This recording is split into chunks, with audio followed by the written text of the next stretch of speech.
There is a major effort taking place to curb free speech in this country, irrespective of our Constitution or Bill of Rights. And free speech advocates say the United Nations has come down on precisely the wrong side. The United Nations has adopted what it calls a resolution combating defamation of religions. The United Nations now wants to make that anti-blasphemy resolution binding on member nations, including, of course, our own. That would make it a crime in the United States if the United Nations were to have its way to criticize religion, in particular, Islam. Kelly Pilgrim has our report. The UN General Assembly is considering a binding resolution urging member states to make it a crime to criticize Islam. What they would do would be to make it illegal to put out a movie or write a book or a poem which somebody could say was defamatory of Islam. The so-called anti-blasphemy resolution would call on governments to pass their own laws to determine what can be said about religion in public. The resolution urges states to provide within their respective legal and constitutional systems adequate protection against acts of hatred, discrimination, intimidation, and coercion resulting from defamation of religion. But the U.S. says the concept of defamation of religion has another meaning. While appearing in name to promote tolerance, the implementation of this concept actually fosters intolerance and has served to justify restrictions on human rights and fundamental freedoms. Even talking about the influence of Islam on terrorism could be called criminal under this resolution if adopted by an individual country. You are entitled to say that in America, but not if the UN has its way.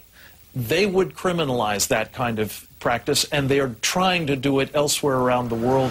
A group of 57 Organization of Islamic Countries, the largest bloc at the United Nations, has been pushing it out of concern, it says, over anti-Islamic behavior, saying this resolution is a major step towards sensitizing the international community on the serious impact of defamation of religions.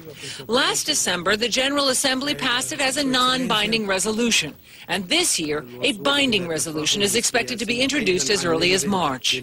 Human rights activists say its influence is already being felt. There have been a number of prominent cases, most recently in India, for instance, the editor of a newspaper was charged for reprinting an article that had initially been printed in the UK.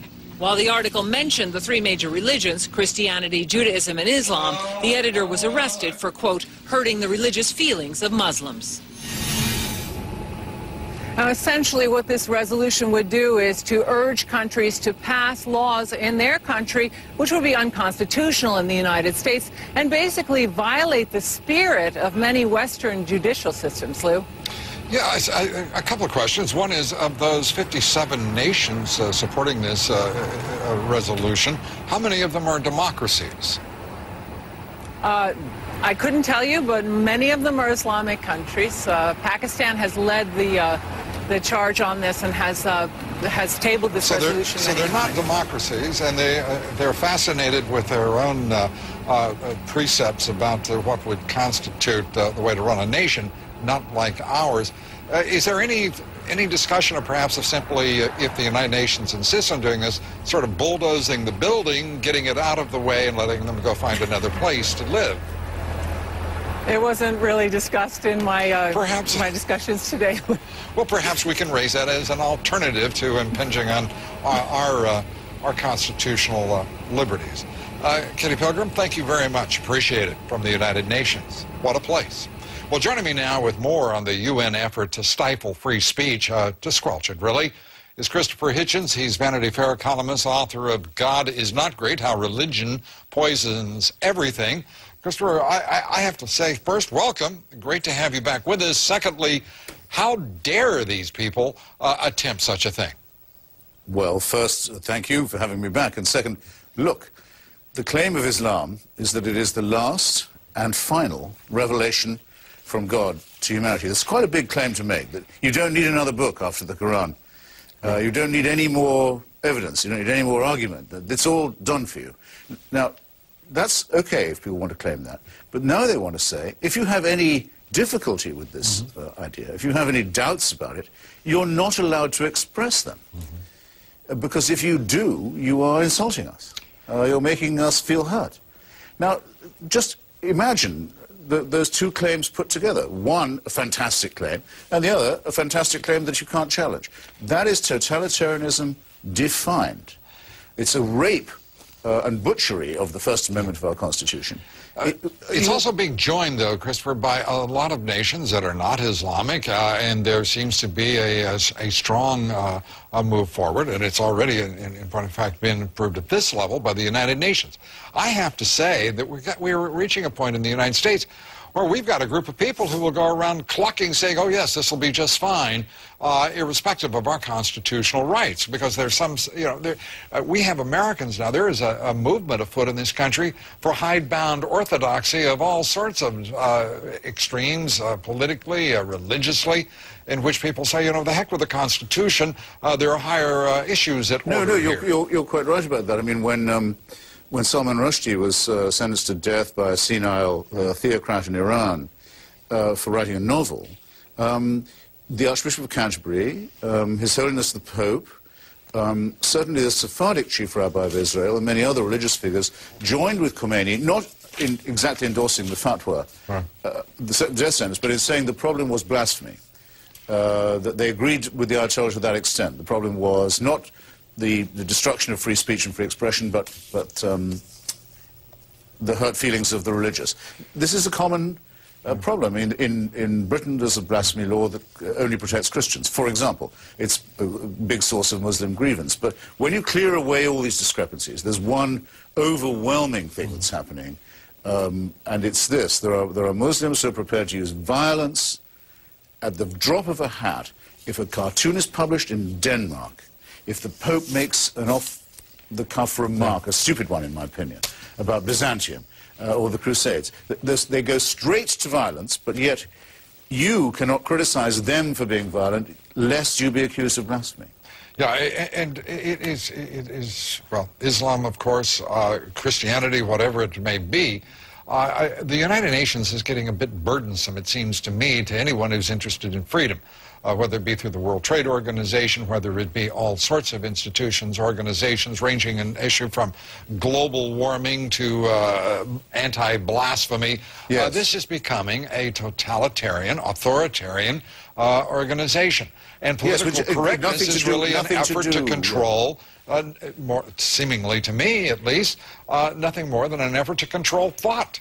Nothing to do with its remit either, which is the settlement of disputes among member states by peaceful means. Of course, nothing to do with that at all.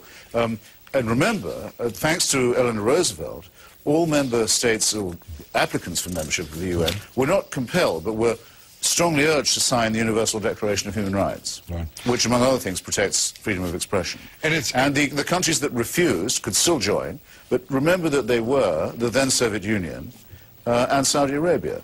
Those were the countries that said we would rather not have to think of universal human rights. Universal human rights exist, whether religion recognizes them or not. And we have to stand up for this. And we have to better start standing up for it now, I would say, against theocracy. Well, let me ask you, you know, in the course of the last several days, to my knowledge, I've been the only one in the national, I will put it this way, electronic media that has challenged Reverend Al Sharpton on the issue of the First Amendment, seeking the firing and actually the intervention of the federal government on the New York Post because of a cartoon that was lame, as I've said, insensitive, and I thought demonstration of bad judgment, but not racist. Where in the world has the national liberal media been on that issue? It was a very crummy cartoon, I have to say. Absolutely. But I can't imagine what they were doing. It wasn't... another crime, by the way, it wasn't funny.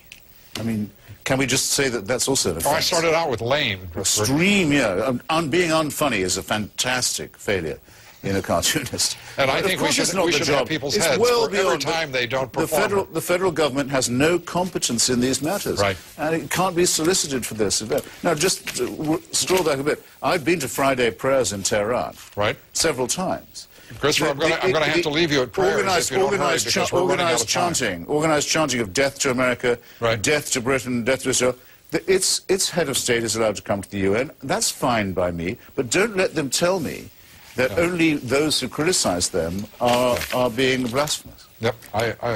Well, I have to say that my patience is ending primarily with the United Nations that's arrogant enough to think it should leave us subservient to its collective will.